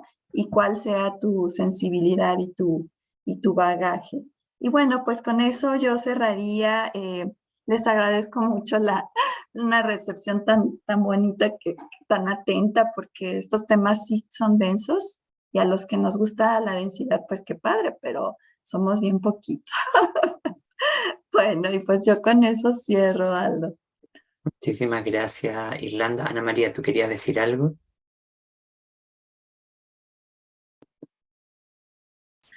Solamente que estoy pensando en deslizarme hacia las políticas de la traducción en vez de las políticas de la representación. O sea, ya estoy problematizando este término de políticas de la representación, porque finalmente más que representar, hacemos sentido, no creamos sentido, hacemos sentido cuando estamos haciendo estamos comprometiendo activamente y estratégicamente, eso es interesante, en la labor de traducción. Podría hacer un artículo, algo chiquito por ahí, a partir de todo lo que aquí habría que leer un poquito más, leerte, traducirte y convertirlo en mi propio sentido, hacer sentido de ello. Qué padre, ya está ahí la semilla de algo muy, muy prometedor. En ese mismo libro está otro capítulo de Spivak que se llama The Politics of Interpretation también, ¿no? Pero es bastante menos subversivo que por eso llamó más mi atención aunque van muy emparejados, ¿no? Bueno, Irlanda, agradecerte a nombre del CELEI y personalmente que nos haya acompañado. Yo vuelvo a insistir, el tema de la complejidad no pasa por si algo, por cómo están ordenados los códigos hoy día en el mundo académico, ¿no? Sobre todo yo lo digo desde el plano que conozco, que es la pedagogía, que todos saben que encuentro que siempre es muy light. Sin embargo, siento que necesitamos densidad porque, como bien dice, la complejidad es sinónimo de lo múltiple, de las muchas conexiones que hay más allá, ¿no? Y esa es la premisa guattariana. Así que agradecerle a todos quienes se conectaron hoy día. Y este grupo es bien entretenido, bien maravilloso. Así que qué bueno que te sentiste así como en casa. Así que nada, damos por concluida esta conferencia y la última nos toca el 5 de junio. ¿Ya? Y avancen con sus proyectos, por favor, porque ya se viene el final del concurso. Que pasen muy bonita noche, Irlanda. No sé si quieres decirnos las últimas palabras. Solamente que ha sido un placer y que pues estaré atenta ahí también de cómo van ustedes, que siempre ando preguntando a Aldo en qué andas y bueno, este hombre en qué no anda, ¿verdad? Así que es muy gratificante siempre. Gracias. Gracias, Irlanda. Un gusto de verlo. Pasen bonita noche y que estén muy bien. Cuídense.